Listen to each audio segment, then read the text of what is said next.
So today, guys, we are going to be discussing one of the best exotic gear pieces you can be putting on your build if you're a solo player. So whether you're new to the Division 2, you're a returning player, and you are looking for a build to really get you through most of the content in this game, well, this one gear piece will be something that you're really going to want to consider putting on your Division 2 builds.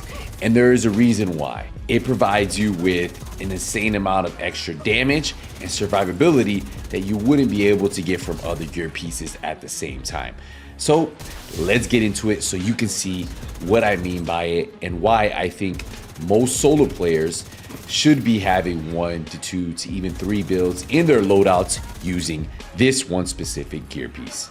Now, the gear piece I'm talking about is the Memento backpack. Now, why is it so good? So if you guys don't know, the Memento backpack is one of 2 pieces that gives you 3 core attributes. Yes, it gives you a weapon core, an armor core, and a yellow core.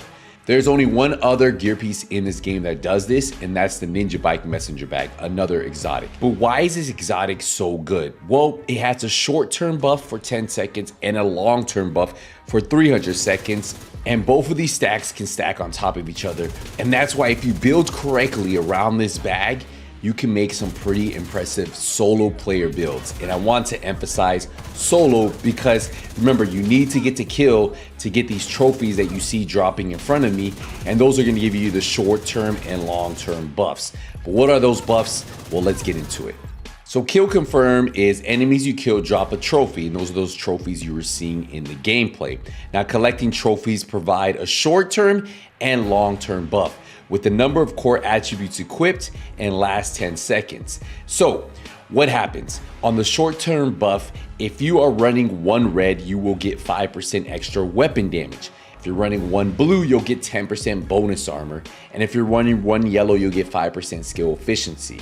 Now, if you're running 4 reds like in this video, I am getting 20% weapon damage for 10 seconds. We have 3 blues, so we're getting 30% bonus armor, and this stacks on top of each other. So every time I'm picking up a trophy, I'm getting bonus armor on top of bonus armor on top of bonus armor. Now on your menu, you're gonna see 2 buffs, right? The buff on the left that is constantly going down with the arm flexing, that is your short-term buff. The one that is gray, that's constantly building up until it's fully maxed, that is your long-term buff. Now, the good thing about your long-term buff, as long as you get 1 trophy within 300 seconds, it will refresh. Now, for the long-term buff, this is where you can gain a substantial amount of damage. For every trophy collected, you gain an additional 1% weapon damage, 1% skill efficiency, and 0.3% armor regen. So the max stack is 30. Remember, I said as long as you get 1 stack within 300 seconds, you can continue to refresh that max stack. So that means we can have 30% weapon damage, 30% skill efficiency, and 3% armor regen. When you're at max stack, your arm that's gray, that gray bar underneath should be full, as you guys are seeing here. Now, sometime within that 300 seconds, I need to make sure I get 1 kill and a trophy so that way I can refresh it. Now, knowing when to pick up your trophies and knowing when not to pick them up so that way you can take advantage of those damage bursts for those 10 seconds is very crucial with this build. Not only that, the survivability that you get from picking up trophies because of the bonus armor can be the difference between you surviving and not. As you're gonna see right here in this gameplay, I had a close call. I was almost killed. I was able to pick up 2 trophies, and you can see those trophies gave me bonus armor, and that bonus armor allowed me enough time to kill this boss and survive. Now, the bonus armor was not the only thing keeping me up right there. It was actually this armor regen of 40,000, almost 41,000, because I do have 3 blues on here. So with 3 blues on this build, I'm sitting about 1.3 million armor. So at full stack of 3% armor regen, that's almost 41,000 armor regen. So being able to get that armor on kill from running the gunner class, being able to get that armor regen constantly going, and then the bonus armor I get from the trophies really allows you to survive a lot longer if you didn't have this gear piece on your solo player builds. And that's why I truly love this piece. I feel like the amount of damage you get, the survivability you get, it's very hard to replace this one piece as a solo player. and really have something that's going to outperform it if you're trying to create a build that's going to have survivability and have really good damage, right? And that's very hard to do without running something like the Memento, because think about it, a bag that's giving you an additional 30% weapon damage when you're at max stack and giving you that extra armor core, yellow core, red core. Oh, don't forget to mention 3% armor regen on one piece.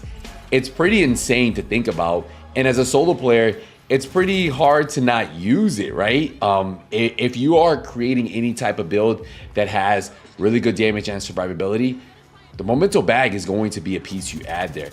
Now, if you're going all reds, that's going to be a different story. But if you are trying to build something that will have that survivability to allow you to do almost anything heroic in the open world, missions, or hey, how about legendary? I have friends that use this bag on their legendary with strikers and they love it. They love it because of the survivability that they're getting and then still being able to put out that damage. And that's what this bag allows you to do. So as a solo player, this is probably one of my go-to bags. And the amount of builds that you can pair up with this exotic bag, it's endless. I've seen people run it with strikers, as you're seeing in this gameplay. I've ran it with Hunter's Fury. I've ran it with pistol builds, all red pistol builds. Hey, I've even ran this with Hotshot. And I will tell you, this piece performs and gives me the survivability that I feel you can't get anywhere else. So I gotta know in the comments, guys, is this a piece that you like having on your solo player builds? Or is it something you're gonna think about now after watching this video? Now, don't forget, if you guys haven't got one of these, the best place I would recommend trying to farm, at least your first one, would be Countdown. Put your targeted loot to bags and then just farm it for a few hours. Now, if you still are unable to get it from Countdown and you use all of your Countdown credits on those exotic caches and still no luck, I would head over to Summit and do the same thing and put targeted loot bags. But honestly, when I made a new account and I really wanted this bag, what I did is I actually went to Countdown. I farmed it for 3 to 4 days and then finally it ended up dropping for me.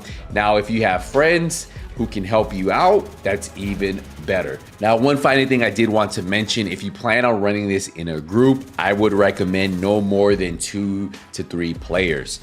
The biggest issue with this bag, if you run this in a group, is if you're not getting kills initially, you're going to be suffering from not getting those trophies. And remember, any build you build around this is built around getting trophies so you can get that short-term and long-term buff. And that's why, as a solo player, primarily in PvE like me, this is probably one of my go-to bags. And I can recommend it to every one of you. All right, guys, I'm gonna wrap this one up. I'll see you in the next one. Ain't nothing but Skazal.